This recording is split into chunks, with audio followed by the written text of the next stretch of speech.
Greetings, my name is Jim McKee and I'm pleased to give y'all a virtual tour of Brunswicktown Fort Anderson State Historic Site with a focus on Fort Anderson. Fort Anderson's primary purpose was to serve as one of the links in the chain of forts along the Cape Fear River that guarded Wilmington. It was also used as a quarantine station, so all blockade runners entering and exiting the river had to stop at Fort Anderson to be checked for illicit cargoes, contagious diseases, stowaways, deserters, any number of reasons. And also to make sure it's got these ships would have the requisite amount of military stores. By 1864, it had a third purpose, and that was to serve as the assembly point for the torpedoes that would be assembled and deployed in the Cape Fear River. The fort was originally named Fort St. Philip in honor of St. Philip's Church. And on July 1st, 1863, under General Orders number 33, the name was changed to Fort Anderson in honor of General George Burgoyne Anderson. When construction was completed, Fort Anderson would cover roughly 1.25 miles to 1.5 miles of military frontage. The river defenses would run from the Cape Fear River to St. Philip's Church, and the land face would run from St. Philip's Church and terminate about 250 yards short of Orton Pond. On March 24th, 1862, engineers started laying out what would become Fort St. Philip. The southern battery, or Battery B, was an L-shaped work pierced for 5 guns and backed with traverses 32 feet high. It also contained 2 bomb proofs and 1 magazine.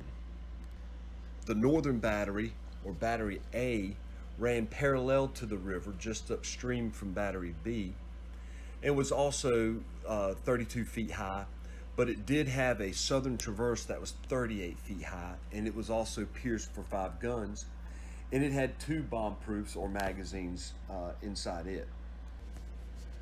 One of the most important considerations for Fort Anderson's strategic location was its position in relation to the river channel through which warships would be forced to travel as they approached. The narrow channel compelled advancing warships to engage the fort with bow guns alone, while the battery could engage the ships with its full armament. The river channel also ran close to the western riverbank on which the fort was situated. Location of the fort was also on a high bluff that overlooked the river. In addition, there was also an ample freshwater source nearby from numerous spring-fed streams and colonial wells left over from the days of colonial Brunswick. Philip's Church was, we think, originally going to be incorporated into the defenses directly, where the earthen walls would have tied in. But at the last moment, they decided to jog the wall out a little bit further, simply to make the defenses a little bit easier and more effective. But on this wall here, you'll notice how chewed up it is. Now, the barracks were somewhere out, we believe, out here by the boulevard. And we believe the wall right here was used as the backdrop by the Confederates for their rifle range. So that's what a lot of these pockmarks are. They're bullet holes. Some of them, I'm sure, are probably modern, but enough mini balls were pulled out of the walls and found at the base that had brick dust in them to lead us to believe that the Confederates did use this as a backdrop at some point. Over time, hitting in the same spot, they'll eventually penetrate, just like what you see here. There's also a couple of shell fragment holes that you'll see, or beams that you'll see in the walls of the church. Is the salient point of the fort.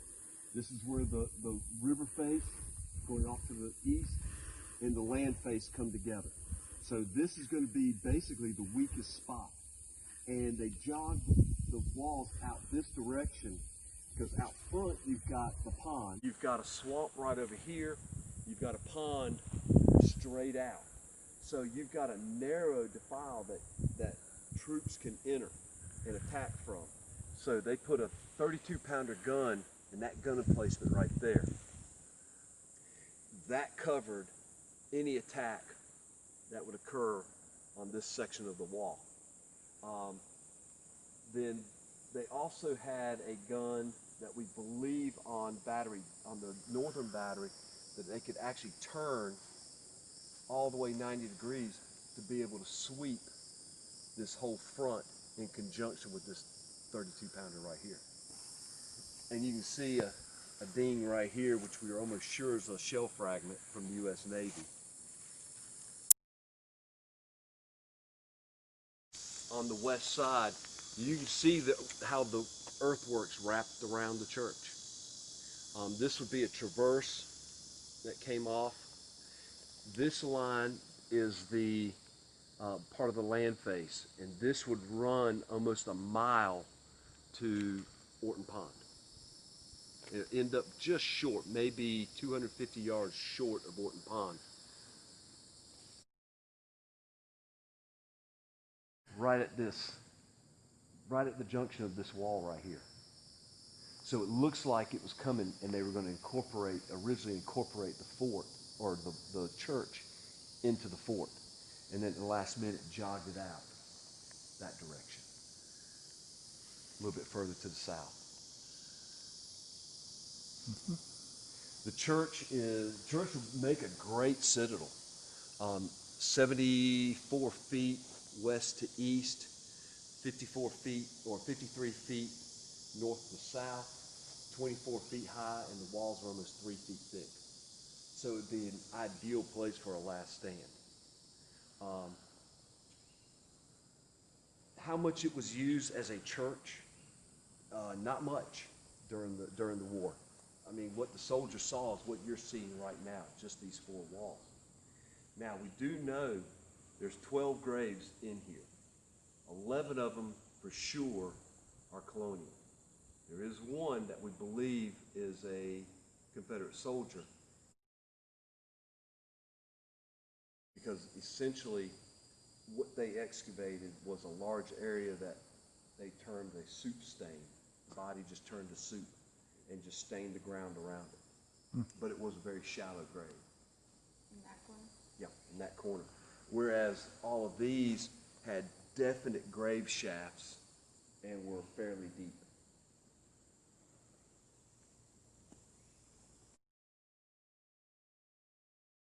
When they constructed the fort, they basically dug from the outside.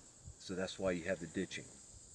Every 12 inches of dirt 12 to 14 inches of dirt that they piled up, they would spend time tamping that down, and then add another 12 to 14 inches, tamp it down. As far as who constructed the fort, there was talk, well, there was an attempt to bring in slaves from the interior, and they did not last long because they were not acclimated to the climate here. So they immediately started getting sick, and they were all withdrawn. So as far as we know, for the most part, soldiers ended up completing the fort. And we've got it figured out that a good, the average soldier would be able to move about 8.5 cubic yards of dirt a day. Someone working real heavy, real hard, real enthusiastic would get 10.5 to 11. And a slacker would get about 5. So we just averaged it out, and we figured it was about 8.5 cubic yards a day of what they were moving. But yes, you'd have your ditches out front here, and the ground inside the fort where we just were, that's roughly 26 feet above sea level.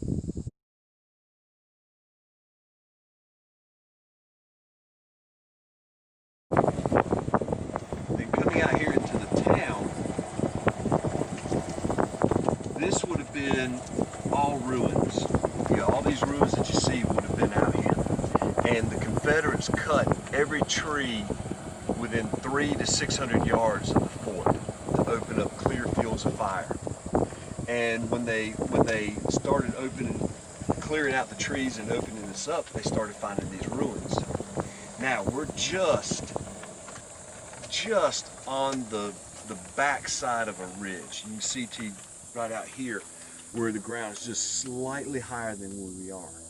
So if you're going to be ordered to dig rifle pits, you're going to dig them just on the back face of the ridge, and this is where it is. So you've got anyone coming across and attacking out front, all they're going to see literally are just the heads. And these people behind are going to be able to see everything. They'll be, the enemy will be silhouetted. So the Confederates were ordered to dig rifle pits out front.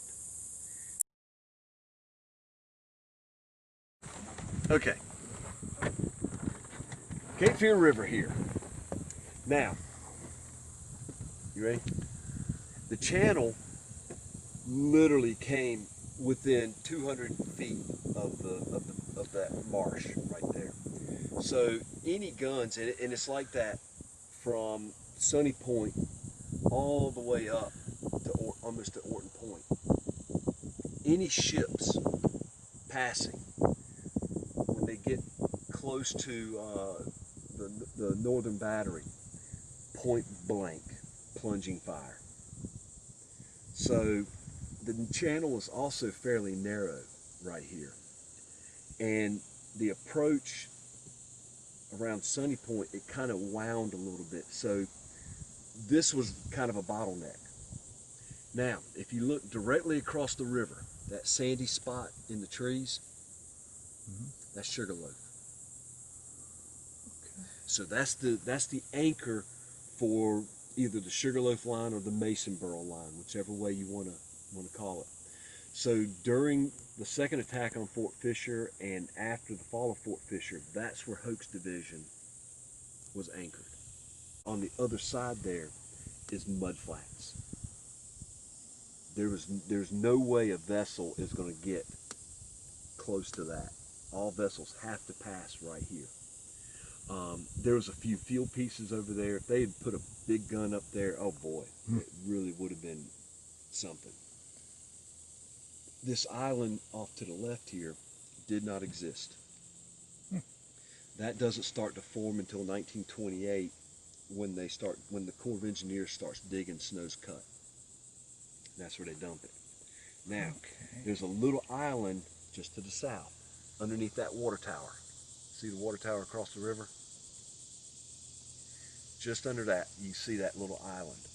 That little island didn't exist either, but it's important because that's about as far north as the Union naval ships would get. And that is just about the effective range of the 32 pounders that were mounted at Fort Anderson. The only Union vessel that would have been right out here would have been the USS Montauk, which was a monitor. Yep, that would have been the monitor. And the other vessels would have stayed south. After the fall of Fort Fisher on January 15, 1865, General Braxton Bragg ordered all of the forts below New Inlet to be abandoned and their garrisons to report to Fort Anderson. Within a few days, the garrison at Fort Anderson numbered around 1,100 North Carolina soldiers. A motley assortment of teenage junior reserves, Coast Guard, and mostly artillery. In addition, Brigadier General Johnson Haygood's brigade of 989 South Carolina infantry was transferred to Fort Anderson to reinforce the garrison, along with 152 troopers from the 2nd South Carolina Cavalry. All told, the soldiers in Fort Anderson numbered about 2,300 effectives. On January 24th, the Passaic-class monitor USS Montauk entered the Cape Fear River to begin operations against Fort Anderson. For the next week, a squadron of about 16 vessels was assembled to begin offensive operations in preparation for an assault on the fort. First week and a half of February saw the Union squadron trading shots with Fort Anderson while the Union Army prepared for their plan of action. Starting on February 14th, soldiers from the 2nd and 3rd Divisions of the 23rd Army Corps under the command of Major General Jacob Cox began crossing the river from Fort Fisher to Smithville, which is present-day Southport. By February 17th, when the advance toward Fort Anderson began, Cox's 6,000-man force consisted of the entire 3rd Division and one brigade from the 2nd Division. As the Union Naval Squadron commenced a general bombardment of Fort Anderson, Cox's men began their 14-mile advance. Cox had not gone more than 3 miles when his men ran into the 2nd South Carolina Cavalry, who were able to slow Cox's advance to a crawl due to the narrow road and swampy terrain. By the evening of the 17th, Cox's men had entrenched about 1.5 miles south of Fort Anderson. The next morning, the Union advance on the fort continued, with Cox's men deployed in a 3-brigade front with 1 in reserve. Within an hour, Federal skirmishers had begun to clash with the fort skirmishers, and soon the engagement became general across the whole front. The Federals were able to advance within 600 yards of the defenses before superior Confederate artillery and horrendous terrain foiled further Federal assaults. It was obvious to Cox and 23rd Corps Commander Major General John Schofield that a frontal assault of Fort Anderson would be too costly, so they made plans to find an alternate plan. The Confederates had cleared the ground in front of the fort for at least 300 yards to create a perfect killing ground. In addition, they had set a thick row of abattis, felled trees with branches sharpened and pointed towards the attackers to hinder any attack of the works. The plan the Federal commanders came up with was to split the force and leave the brigades of Colonel Thomas Henderson and Colonel Orlando Moore in front of Fort Anderson's land approach to demonstrate, while Cox took the brigades of Colonel John Casement and Colonel Oscar Sturrell on a flanking march around Orton Pond and gained the rear of the fort. At 2 p.m., Cox set off on his flank march with the brigades in front of the fort, prepared to renew their assaults. Henderson and Moore engaged in heavy skirmishing against the fort's land face, while Cox forced his flanking troops around the head of Orton Pond. By 9 p.m., Casement and Sturrell's brigades had rounded the pond and encamped for the night. The Confederates defending Fort Anderson had endured the heavy skirmishing against the land face and more than 2,700 shells ranging from 30-pound Parrott rifles to huge 15-inch shells fired from the Union Naval Squadron. Residents in Wilmington, 14 miles away, could clearly hear the bombardment.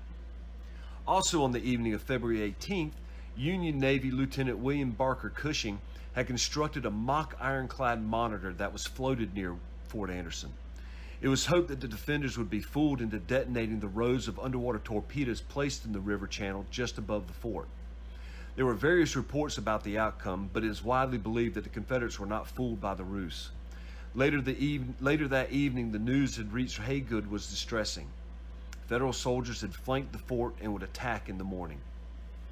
Early on the morning of February 19th, Haygood communicated to Major General Robert F. Hoke, commander of the defenses of Wilmington, that he would have to abandon Fort Anderson or be surrounded by mid-morning. Haygood was given permission to evacuate Fort Anderson and move his forces to a new line about 6 miles up the river at Town Creek. The Confederates quickly loaded up as much as they could carry and hastily abandoned the fort. The evacuation was so quick that the guns were not spiked and the magazines were not destroyed. Henderson and Moore's troops in front of Fort Anderson could hear the sounds from within the fort and assumed that the Confederates were evacuating. At first light, the Federals stormed the fort and climbed over the walls against no opposition. Upon entering the fort, the Federals captured about 50 Confederates still inside. Unaware that the fort had been captured, soon after daybreak, the Union Navy was ordered to begin its bombardment. Fortunately for the Army, the first shots were all ranging shots. When the smoke and dust had cleared some, Union sailors quickly realized that the walls of Fort Anderson and the beach in front of it were lined with Union infantry waving their hats, their jackets. An officer had found a shelter half and was waving it, just trying to get the Navy to cease fire, letting them know that they had occupied the fort. With Fort Anderson now in Federal hands, the fate of Wilmington was sealed. Haygood's men made a brief stand at Town Creek, but were compelled to retreat to Wilmington after being flanked once again. On February 22nd, victorious Union troops marched into Wilmington, and the last major port of the Confederacy was captured. Casualties of Fort Anderson were light when compared to the numbers engaged. Confederate casualties numbered about 12, while Union Army and Navy casualties numbered about 34. On a side note, the heaviest fighting at Fort Anderson took place between the 104th Ohio Infantry and the 27th South Carolina. During the afternoon of the 18th, during the height of the long-range skirmishing, the 104th Ohio Volunteer Infantry Band decided to serenade the troops to boost their morale. The music wafted across the battlefield and into the fort. Upon hearing the music, and not to be outdone, the brass band of the 27th South Carolina replied. So all during the afternoon of the 18th, while heavy skirmishing is going on, you had a battle of the bands between the 104th Ohio and the 27th South Carolina. You can see the height of these walls. The tops of the traverses would have been 32 feet high originally.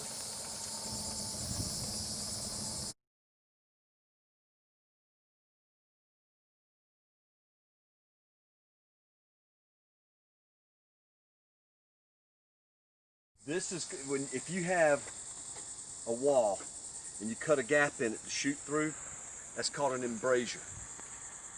Now, the Whitworth battery was embrasured. So you had embrasures, full embrasures for the gun to fire through the wall.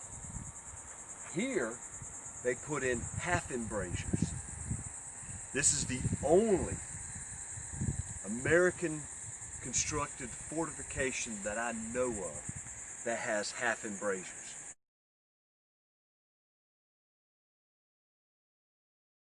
The gunner can see that island. If he can see the target, he can hit the target, as long as he's straight out or traverse to the left.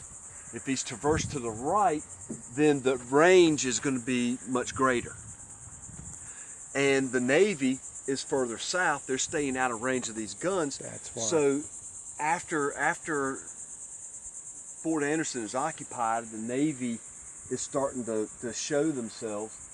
The Confederates decided to build half embrasures. So this embrasure actually would have come out almost to the middle of this parapet. What that does is it takes away 50% of the gun's arc, but it gives the crew 75% more protection. So that they're not bothering to waste ammunition firing at something that's out of range. But if they're sitting here and they see the bow of a ship come by straight out, then they know that gun's in range, or that ship's in range.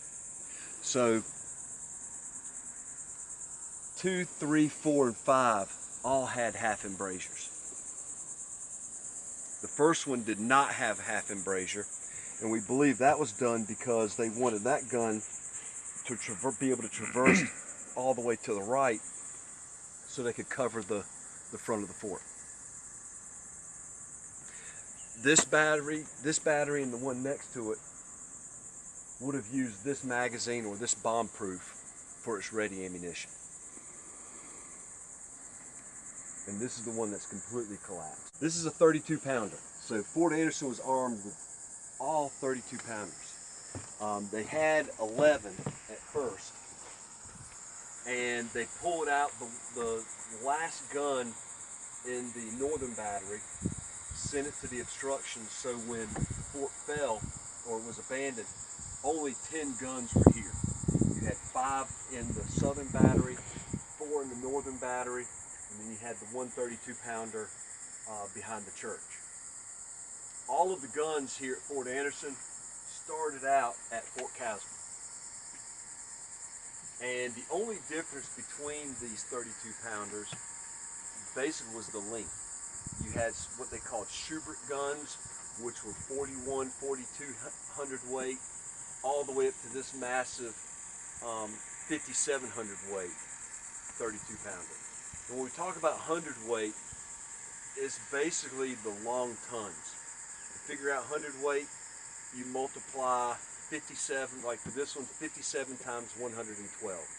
112 is a long ton, 112 pounds. And there's, other than the range, there's really no difference in the ammunition. A 32 pounder fires a 32 pounder fires a 32 pounder. Now, this gun and one other were different because these were rifled. Now, they were rifled at Caswell in September of 1862. 5 32 pounders were rifled, and then as Caswell was getting better guns, the two rifled 32s, 2 of them were sent to here, 2 of them were sent to Fisher, and 1 was sent to Fort Holmes over on Bald Head. They're rifled. You think that's great. Well, they're not banded. When you take an iron gun and you rifle it, you have got to band it. Otherwise, it will burst. Not, it might burst. It will burst. And it's going to burst if you fire a service charge out of this. Service charge for this gun for smooth bore 7 to 9 pounds, rifle's about 11 pounds. And because it's not banded, it can only fire a reduced charge. Still has basically the same range and better accuracy, but there's not much more advantage to having an unbanded rifle as opposed to a smooth bore. Just looks more impressive.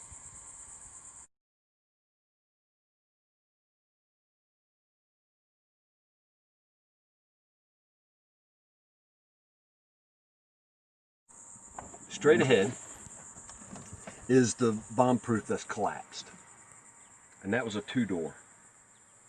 Now you see the kind of that plateau right that bottom third, and compare it to the gun emplacement to the right and to the left.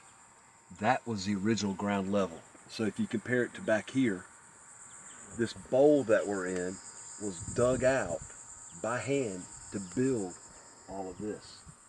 And you can see how they used the bottom third as the base. Just the living dirt. Carved it right out. Huh. These 2 little nubs that you see with the hole in the middle, that was the main magazine. And it blew up in March of 1866, before the Army closed up all the doorways. One of the dark histories of Fort Anderson is starting in March of 1865, the end of March. This was used as a refugee camp by the Freedmen's Bureau. And it was supposed to have 1,500 refugees in it. And according to the records I found, by May of 1865, it had over 3,500 people packed in here. And those first 8 or 9 weeks, it was essentially a death camp. Depending on whose accounts you read, anywhere from 1,000 to 2,000 people died of disease here. But in March of 1866, the Revenue Cutter Service, which is now the Coast Guard, would periodically, one of their cutters would tie up at the wharf, at the old Fort Anderson wharf. And in March, around March 12th, 1866, 2 African American sailors wandered in, and they wandered into this magazine. Being sailors, they were smart and had their candle lanterned. But what they didn't realize was all the kegs of black powder had been broken open, so that when they struck their match to light the candle and dropped the match, it went right into black powder and blew this thing up. Both of them survived, sort of. Okay. One of them survived a couple of days. The other one survived to be a ripe old age. But after that, Fort Anderson was taboo. The only people that would have been here after that would have been refugees. And the refugees would have been here until roughly 1867. And there were a few people that ended up staying here. But after this explosion, the Army, we believe, came in and just covered up the doorways.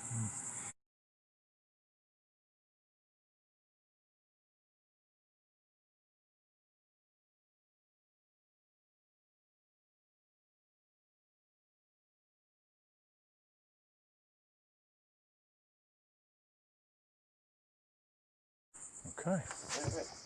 Excellent. This is good stuff.